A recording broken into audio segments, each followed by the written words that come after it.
Accident victims like you deserve better. A husband and wife were rear-ended, and insurance offered them $10,000. We litigated the case and got them $375,000. Qualified expert attorneys can get you more. Call Zirkin and Smerling today.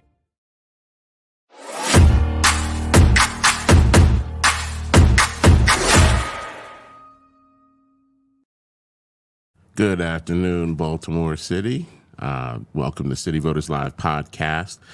I'm your host, Desmond Stinney, and to start off our wonderful 2024, back in the studio with me, back from Richmond, Lauren Brown. How you doing, Lauren, my wonderful co-host? I'm doing well. Yeah, I only got back in town on Monday. Excellent. Yeah. And you were gone for quite a minute. I was. Yeah. How was the time home with the family? It was wonderful. Yeah, good for you. I miss them. Yeah. Awesome. First show of the year, 2024, kicking it off, right? Can't believe it's 2024. I know, but I think we're gonna have a good 2024. Looking forward to it a lot. Lots going down this year. We're gonna pick a new president. We're gonna pick some municipal leaders around the city, and there's gonna be some interesting things going on with legislation. The session for the General Assembly kicked off yesterday in Annapolis. So the next 90 days, there'll be a flurry of activity. And I know that the priorities for the governor seem to be juvenile justice and the budget, of all things. I think the governor, Governor Westmore, announced that he's got three particular bills. I think you were doing some poking around. What are the bills that the governor's considering? Well, the bills are all kind of public safety related. One's the Victims Compensation Reform Act, so that has to do with victims' rights and compensation. Mm-hmm. The second is the Growing Apprenticeships in Public Safety Act, which is my mind is going, which entails, retaining practices, more retaining. Gotcha. I'm sorry, I can't talk today. No, it's all good. And then the last is creating the Center for Firearm Violence Prevention and Intervention. So victims' rights. After the guns. Yeah, victims' rights, right. Hiring and retaining police officers, recidivism, and gun violence protection. Oh, no, not recidivism. Oh, so hiring, retention. Yeah, retention. That's a big deal, and I think who do we talked about that especially quite a bit in Baltimore City, everywhere. It's not specific to us, and across. And I'm talking municipal, state, federal. I mean, everybody is hurting for good, qualified recruits. I don't care if you're the Capitol Police in D.C. or the Park Police in around the area. It's law enforcement has been. There's a lot of private security forces that are coming up now. I think we're looking at Johns Hopkins coming into Baltimore City. I mean, that's those things that are cannibalistic, right? Mm-hmm. So we talked about that with Councilman Conway, the chair of the Public Safety Committee, when he was on the show back in I can't remember, it was November or December, and we addressed we were talking about the retention and hiring for Baltimore City Police, and it's good to see that the governor's making that a priority, and that some attention is going to be paid. And I think we actually asked the chairman, public safety chairman, what of the COVID relief money did we try to set aside for recruitment, things like that. So we'll have to, now that the governor's taking it on a state level, it'll be interesting to have Conway back on to talk about how that might trickle down down to the municipal level here in the city. Yeah. But yeah, it's a great time to be talking legislation. With this, like I said, the session kicked off yesterday. Looks like you've got the governor's bills quite in your sight, so I look forward to following and tracking those bills with you, and keeping us abreast of what's happening with the governor's priorities. The budget's another big thing. As much as he talked about the juvenile justice stuff. He talked about the budget. $3.3 billion is a big number, and and they already sent it out. They're already sending out the little messengers to warn us about new fees and new taxes, huh? Bill Ferguson in the banner, it's always interesting when they say, there won't be any significant, tax. So I guess we can expect some insignificant tax increases. But what do you think of that? Bill Ferguson is going to raise our taxes. Yeah, I mean, with an announcement like that, yeah, he's saying no significant, increases. Then I mean, he already said that there's going to be some fees, right? Well, I don't know. Fees and taxes seem to go on the same line item, but then there's going to be some fees, but then don't expect any significant tax, implications. So that means there's going to be some tax implications. We will see. All right, Bill. No new taxes, Mr. Read Ferguson. my lips. But hey, so just as much as that Apple's going to be doing their thing from a legislative standpoint, the city's doing their thing from a legislative standpoint, and we thought today would be a great day to start talking about, or at least provide the city voters and Baltimore City in general as much information as we can about how every jurisdiction has a legislative process. Baltimore City is no different, and I felt like today was a good day to discuss that and to help us through that. We have the pleasure of welcoming the president of our legislative body in Baltimore City. And we got President Nick J. Mosby is joining us this afternoon to talk to us and kind of take us through and take us to school on this whole legislative process. How you doing this afternoon, Council President? I'm great. Desmond and Lauren, thanks for having me on today. Excellent. Thank you so much. Thank you so much for taking so much time out of your busy schedule. And so as we're talking about the Baltimore, I think every municipality has their own process. They have their own legislative bodies and executive bodies. And I don't know how you want to start off, Council President, but maybe we can talk a little bit about just the structure of Baltimore City's government, and then maybe kind of focus in on the legislative branch, and then maybe dive into the life cycle of a bill. How's that sound for you? No, it sounds great. I think the one thing that is always a misconception. We learn in elementary, middle, kind of three different government. Judiciary, executive, and legislative. On a local level, specifically Baltimore, where our charter is.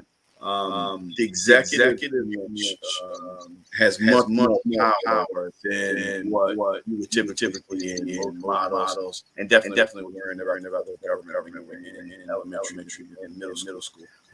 Whereas when we see in action, typically see like mayor and council, because from a charter perspective, that's like one.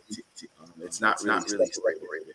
And that is the executive mayor and executive office of the city of Baltimore. A lot of autonomy to do everything from the way the agencies are ran to the general operations of the city into the budget. Many people know last budget, the first time in 100 years, where the council could not only cut from the mayor's budget, but also reallocate. And that was a really important step in kind of the traditional bifurcation of chasm being executive side and the legislative side.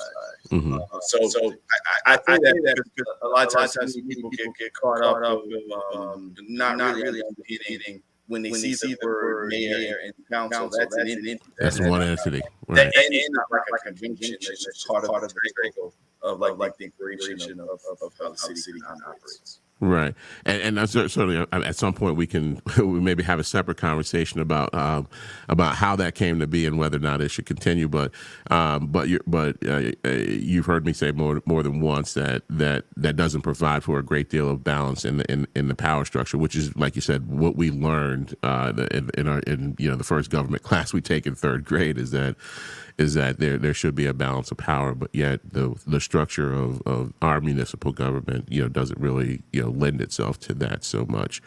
But obviously the mayor presides over the executive branch, or it's not even a branch, or the executive section of that entity, and the city council president presides over the legislative body, correct?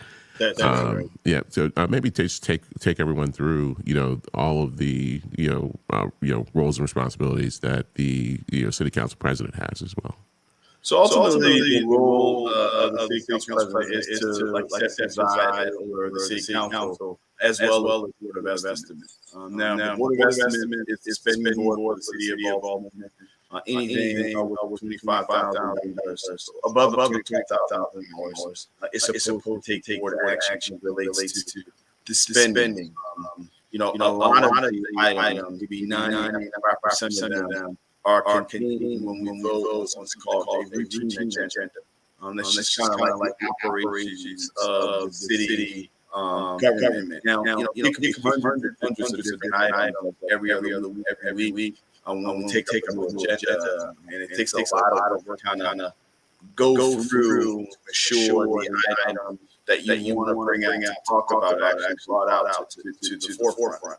And those are non-routine items. So it's a non-routine section. So if you ever get to watch a board of estimate and ask everyone to tune in, I think that the past couple of years, we're going to do a lot on board of estimate to really bring transparency as well as accessibility of engaging the process. But when you tune in on Wednesday, you're gonna see the items to talk about. They're the routine items.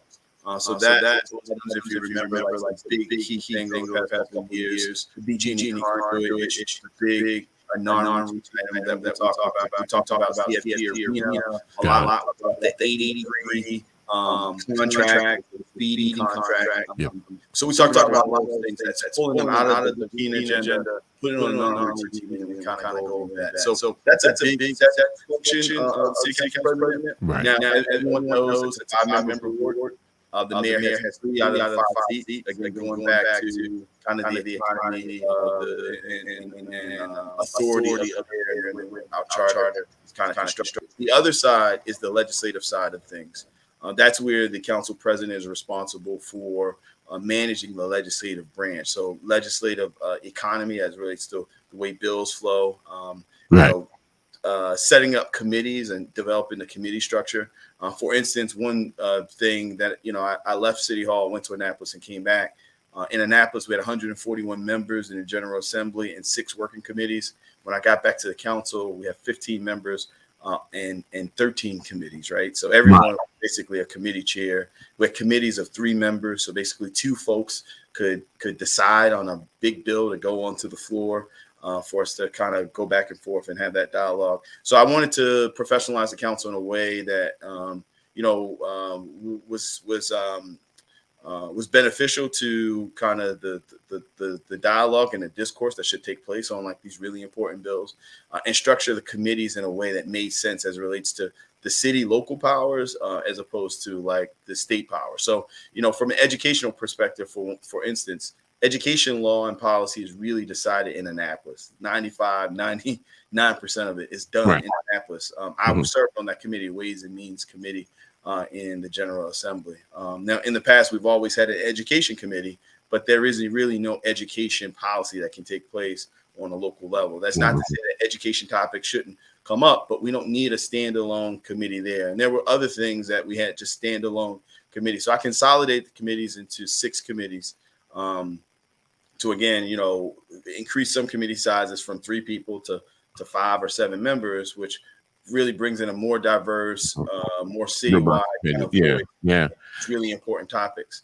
So and I want those are the things, and then there are rules on the council that ultimately the council president is responsible for maintaining, and just the overall order and discourse. The last thing I'll say is, I know you're trying to move me on, is legislative oversight. So how the executive branch has a lot of power and autonomy and authority to kind of operate. It's really the council that should be there, that should be providing opportunities for oversight, for transparency, and better accessibility to the residents of Baltimore. So those are the kind of main tenements of what the council does and the purpose of the council president. The one thing I'll really go back to is, what I really pushed on this council was, let's get away from like these non-binding resolution type of bills, and let's really do substantive bills to go after and kind of try to tackle some of the systemic issues that plagued our city for far too long. In the past, it's really been the second floor of the mayor's office that's really pushed and got at legislation through the council, because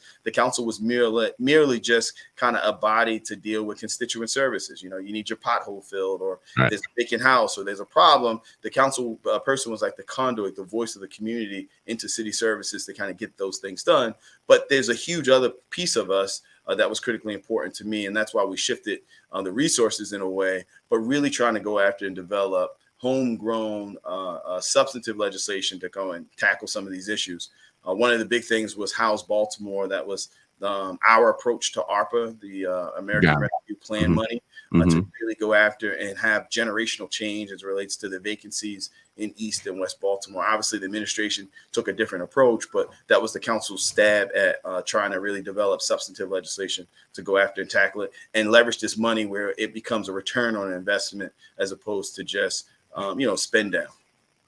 I hear you, and certainly not trying to move you on at all. I want to do it, because I'll just keep talking, Desmond. No.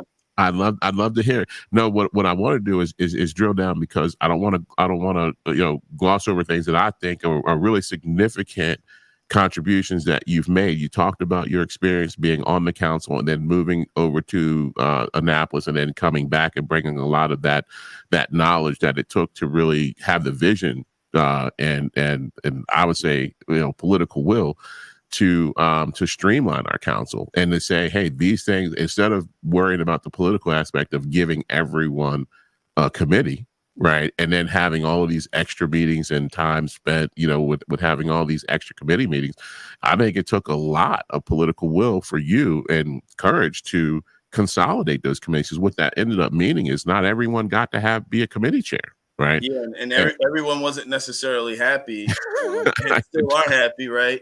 And I'll be honest with you, Desmond. I was probably naive to think that people would kind of be so tied down to wanting that title of chair and wanted their own committee. I thought that folks would just kind of naturally see, like, no, this makes sense. It makes sense for us to put education, workforce, and youth together, because those things coalesce. They make sense for us to hear all those topics at the same time, as opposed to having a committee of 3 people for a topic that we really have no authority over.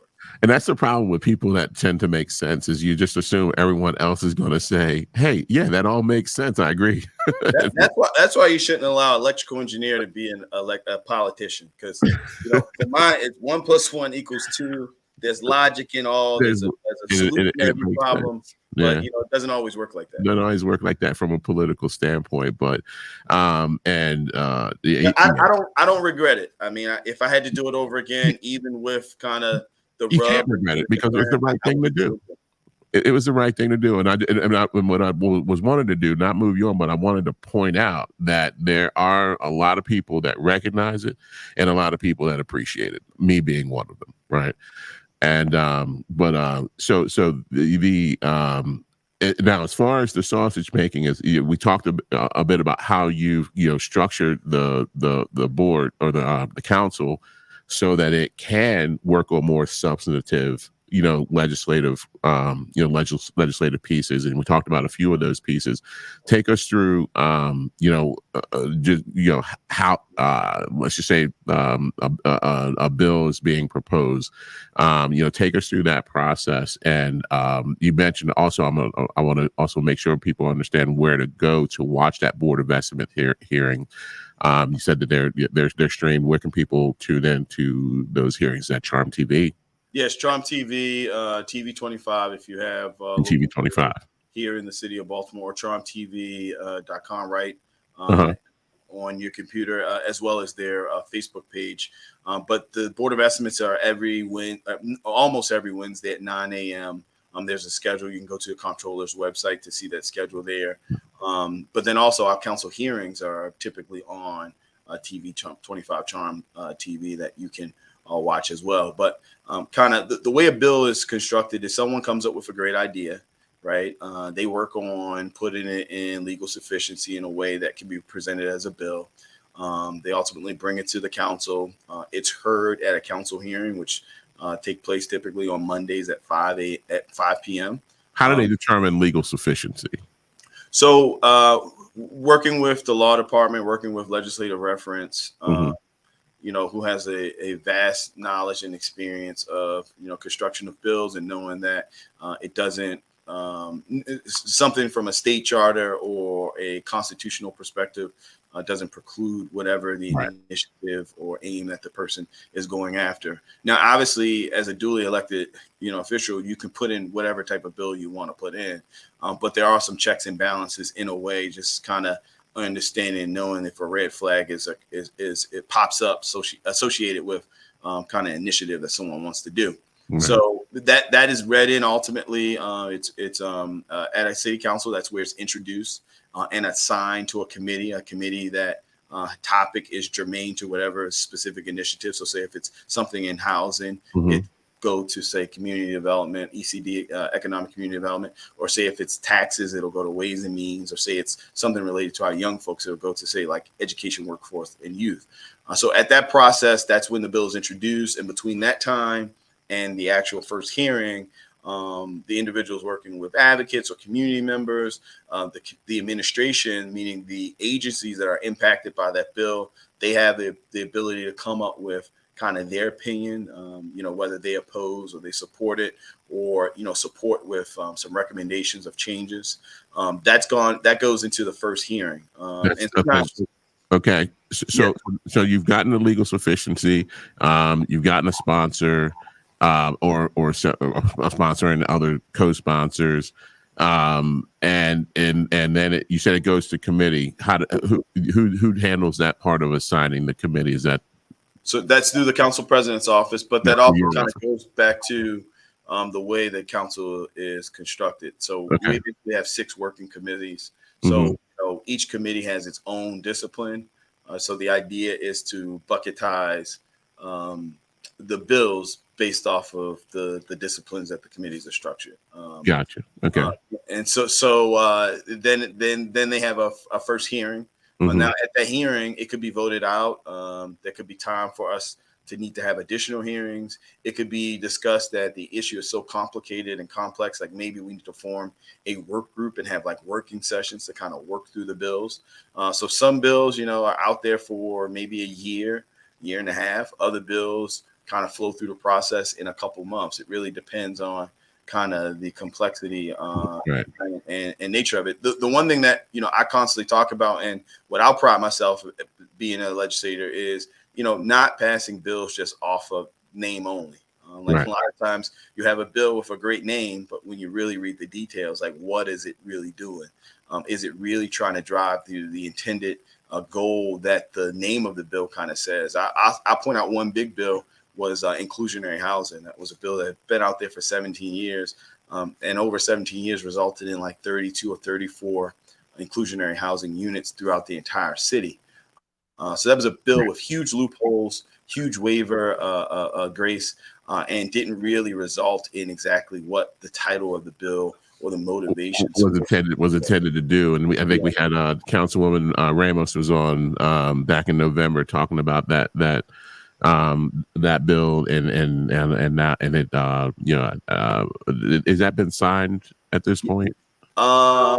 It has not been signed, I don't believe, but it's passed the council completely. It still currently sits on the mayor's desk. Yeah, and I guess well, hopefully it fixes the loopholes, but then we need to find the money, right, to put into it. So, but yeah, and I think that was that was one of the major bills, and so once it goes through the first stage of hearings, and you said in that part, that's when more or less the agencies that would be impacted have, a lot of input and feedback and things of that nature. And that's also where we should have a large amount of community involvement. So during those hearings, community members are always able to come and testify and provide their advice, their opinion, their concerns, ask any questions, for the council to kind of vet and factor into any decision-making process moving forward. So that's the really, really important. So at the introduction, during a council hearing, there is no community input because we're just literally reading it into the record and assigning it to a committee. Once it's in the committee, that's where it's the work of the committee and ultimately larger the city to kind of figure out, what amendments, what changes need to have, or is this something that we should just vote down because it's not consistent with where we would like to go as a city. But that's where we need the biggest community input at. Right. And so you can after the first hearing, you can either vote it down, put it back to work into either not a subcommittee, but a work group and things like that, where it could stay for, as you said, 17 years, or you can move it forward. Well, no, it can't stay for 17 years. All bills die at the end of a term, and many bills die in the midst of a term.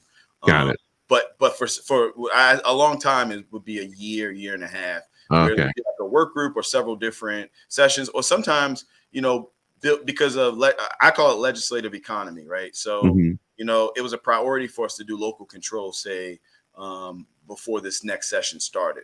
So we put a lot of time, a lot of energy and effort and resources behind the local control bill. Or right before that, it was the redistricting bill, which, we had a clock that was ticking. So during those time periods, there's a lot of attention that's placed on those particular bills. And maybe there's an important bill, but from a prioritization perspective and just the threshold of us being able to put resources behind it, it's kind of put on the shelf for a little bit, knowing that we're going to pick it back up, say, the beginning of the year. So, so that can take place. But whenever the end of that rainbow takes place, that first introduction to committee, then the committee hears it, decides to take action on it. Say if they vote it out, then it comes back to the full council. So a committee could be made up of 5 members or 7 members. Right. Full council is all 15 members. And that's the Monday meetings at 5 p.m.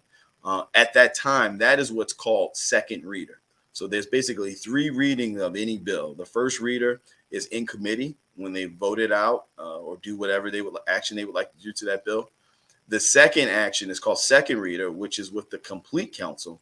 And that's where typically you'll have floor amendments, meaning someone that might not be on that committee has had a problem, or maybe there was an agreement inside the committee to let it out of committee and put it on the floor, but amendments would come, or maybe there's a technical catch that the law department has decided that needed to be kind of put in a technical change just to ensure that the bill is sound and sufficient as it relates to any grammatical issues.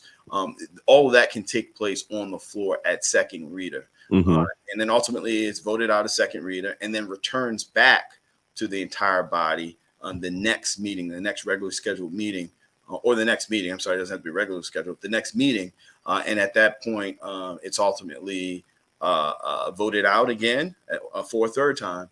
And then passed on to the mayor. And the mayor has 3 regular council meetings to sign a bill. If he does not sign or veto in that time frame, then the bill automatically becomes law. Now, if the mayor vetoes, it comes back to the council for the council to take action at the next regularly scheduled council meeting. And the council needs 10 out of the 15 votes to override a mayor's veto. 2/3. Okay, got it. Yeah. Now, in the past, that was only, I believe it was only, it was 12. In the past, it was 75% is what I thought it was. Yeah. But there was a change, a charter change, a couple of years ago that moved it from 12 to 10. Got it. And so during that entire process, at what point is I'm sure you can say at all points, but when is it the most feasible time for general public, like to be involved and to submit the feedback? Is it in that first hearing? It's not. I don't want to say just first, because sometimes we have multiple hearings doing that first kind of introductory process. Gotcha. But that's the meat of it, right? That's where folks need to organize, not only as it relates to like-minded folks that aren't, say, elected officials, but also having folks reach out to their elected officials, particularly folks on the committee, because only the committee can vote it out of that committee. So, council president, has a major problem with this particular bill. It's in a committee of 5 members. You'd need 3 of those members to say, hey, we want to vote. We want to vote this thing out. We're going to vote. So at that point, when the bill is assigned, in Annapolis, we had a saying that, you're a sponsor of the bill, but once a bill is assigned to the committee owns the bill. Right. Because essentially that's what takes place. Now, I can go to the committee and maybe I'm a sponsor bill, but I'm not on that committee. I can go and I can advocate for my bill, and I can say, like, we should do it this way, we should do it that way. And a lot of times there's a lot of thing that we call councilmanic courtesy, with this grace with particularly sponsors of bills. But at that time is where the real work takes place. So that's where folks will be organizing not only themselves, their community members, but also engaging with their elected officials. I always tell folks that, it's great to go out and vote, but that's just the start of the process, right? What's really important from the constituent is holding your elected officials accountable. And the only way you can do that is by engaging with them and ensuring that, 1, they're delivering on what they promised from a campaign perspective, but 2, the decisions that they're making are consistent with the values, the wants, the needs of your community or the base that you represent. Understood. And for the folks that want to stay, connected to, is there a place that they can go to see, all of the legislation that's currently on the, within the council? Yeah. So you go to baltimorecitycouncil.org. That has all of the meeting times, all legislation, certain specific initiatives, a calendar. So right there, it's really a one-stop shop from a legislative perspective. You can research bills as far back as decades ago, in voting history. So it's a searchable database there where folks can see pending legislation as well as past or legislation that was withdrawn or shot down in past sessions or even this year. So it's very robust and wide open database for folks to research the legislation that's come through the city council. Excellent. Well, anything from your end? No, this is very informative. I had Schoolhouse Rock to teach me how a bill becomes a law early, but I had absolutely no idea for Baltimore City. So this has been very educational. Yeah, and it's different. I mean, if you go to other municipalities, I mean, everyone has their process, right? I mean, it's I think the overall structure should be about the same, but Baltimore is has its own process, and I mean, we're also a little lopsided with the branches having power. Yeah, I mean that combination of the legislative and the executive are not branches, like separate branches is but we've talked about that before. It's kind of like a branch and a twig. Right. But that's why it's important for us to continue down this path. So, like, for instance, this last process around redistricting, we just introduced some charter amendments that kind of change that process. But for instance, the charter says that the council has to take action in 60 days, which is not a lot of time for something as important as like redistricting. Now, prior, the administration didn't have any community outreach. So inside that 60 days, we wanted to have community outreach. But we also needed, based off of the solicitor's ruling, enough time to ensure that when we sent it to the mayor, if he was to decide to veto, that we would have the ability to act on that veto. And the time is so tight where it basically becomes a pocket veto because you run outside of the window of the 60 days and you can't take action on the veto. And that ultimately took place. So we have charter amendments to kind of change that. kind of going back to that. You just introduced those. I haven't read them yet, but just that hey, this is great conversation to have right now. What is the fix? So, are you aware what we're talking about? We discussed this with Council President back in November when he was on the first time, where the whole redistricting situation, and they asked the mayor to send back, if he was going to veto it, send it back in a time that they would have an opportunity to, but that didn't happen. So I think your charter amendment will address that to ensure that that it is that if a veto comes down, that you do have an opportunity to act on it. So tell us quickly, and I know you got other things to do today, but tell us quickly what the new charter amendment that you proposed. I believe you're the sponsor, right? Yeah. Yeah. Tell us about that charter amendment. We're going to be pushing a lot of different charter amendments out, but this package associated with redistricting is pretty simple. One, we're requiring the administration, requiring the mayor to have preliminary discussions with the community. So like a town hall fashion type of discussions of talking about the proposed changes. Because the reality is, look, redistricting affects a lot. It reflects who can run and where they can run. But it also reflects as it relates to the voters doing research and being prepared to know exactly what candidate they want to get behind and support or try to provide oversight over. It provides them understanding, know how their boundaries look. So we need to move that further in the process. Right now, the charter allows us to do it all the way up until February. So imagine if you, a voter, Desmond, wouldn't know who your elected official would be or could be, meaning your boundary up until next February, and you have to vote in May. So February, March, April, May. That's ridiculous, right? Now, the mayor thankfully did it at the end of this year, but in most jurisdictions, the process is there's a lot more time. So we basically pushed it back a whole year, maybe like 10 months. So that requirement. Another requirement is the mayor, won't be able to veto. So in most, redistricting and that process through census is really kind of the foundation of what democracy is. It says like, hey, this is the way that my area is constructed. These are my representatives at all these different levels. And this is who represents me in these different bodies and institutions.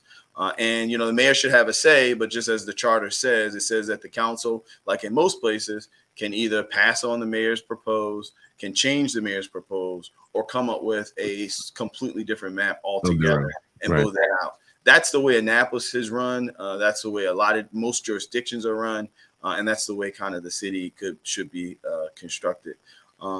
So those are the big kind of tenements that are in kind of the charter amendments, giving folks more time, requiring the administration to actually sit down and communicate what their proposal is before it's introduced to the council, and then ensuring from a legislative process that the legislative body ultimately controls the bill that is passed and is in effect for essentially the next 10 years.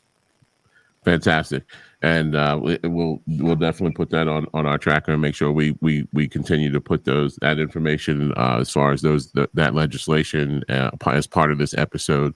And we'll be tracking that. But Council President, I want to thank you for your generous time today, and I'm going to do my part and get you on the road as you're within the time frame that your people want, so that I don't have a problem booking you again in the future.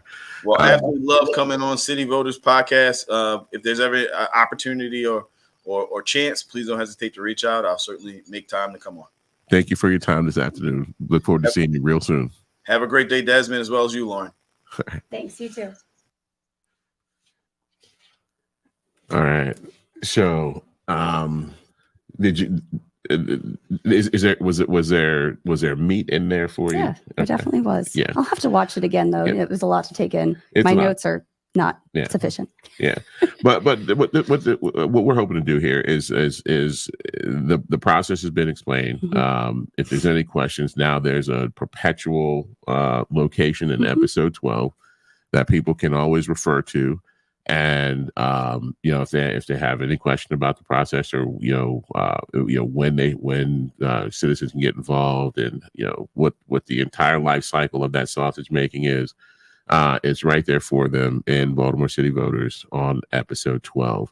And I wanted to make sure that I acknowledged while the council president was on, but we'll dive a little bit deeper into it. I think what he did with the restructuring of the council, on the committee front, and how that council operates, was extremely brave. And as he says, it's naive, but you can't have extra committees just to give everyone a committee chair. Well, you know how people like to be placated, I right? know, but that's so silly. Like, we're not children, and he shouldn't be punished for it, right? And I think people really should acknowledge that what it took to go against the grain and to go against what normal politics is, just trying to make everybody happy, but good politics and good governance, right, is doing what needs to be done to make government more efficient and more effective.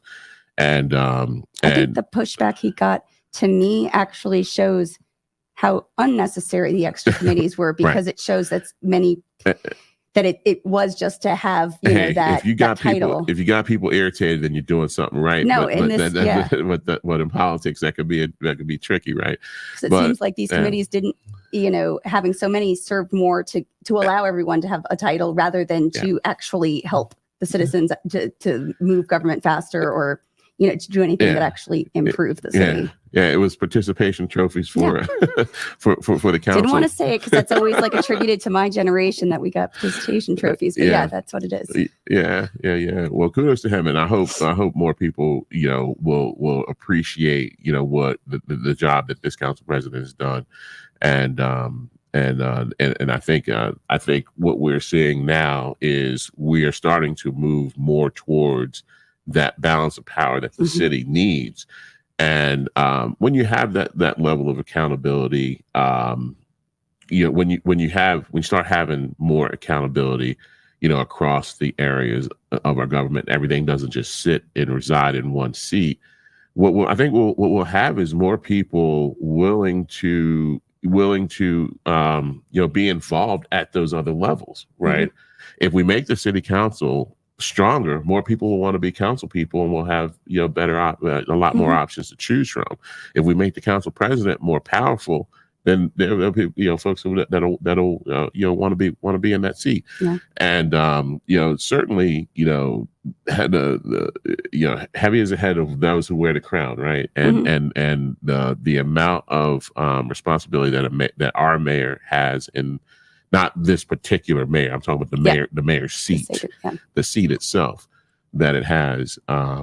It's a lot, and I think the level of scrutiny that it gets is because of the level of decision making power and control that it has, and that just needs to be spread out. And I think we're starting to see that happen, but as we're moving into more of the legislature, the one question I did forget to ask the council president when he was on, and I'll have to send him a follow up, is we know that Annapolis, they have 90 days, right? They have what's called the session, right? So they just started yesterday, and all of their bills will be done, in the next 90 days. I believe the council's more on a rolling schedule. I think you can introduce legislation and, take it through the process, at any time during the year. I don't think they have a specific period, but I did forget to ask him to clarify that, number one, but also talk about the volume. Like I know Annapolis, they got a ton of bills that they're going through, but how many bills are coming through on an annual basis? Wonder if we could find that out at baltimorecitycouncil.org. I guess we could do that research ourselves and publish it. I was mostly just trying to reiterate the or listen to council hearings Mondays at 5 p.m. Mondays 5 p.m. on Charm TV. And I wonder if Charm gives you an opportunity to stream that. I mean, maybe we should start streaming those into the group. Yeah, we got a lot to look at, but we'll do our part to try to keep people connected to the process. So they definitely, they never need to feel left out, but we have to make them feel like if they don't know, it's their fault. They're just lazy. Yeah, we just have to keep putting it out there. Yeah. But well, that's a wrap for episode 12. Legislative process, Baltimore City explained. Happy New Year, everyone. Happy New Year. Happy 2024. This is the first one. Yeah. We got to get back into our groove. Yes. But until next time. Adios. All right. Be safe, Baltimore. Chuck Classic.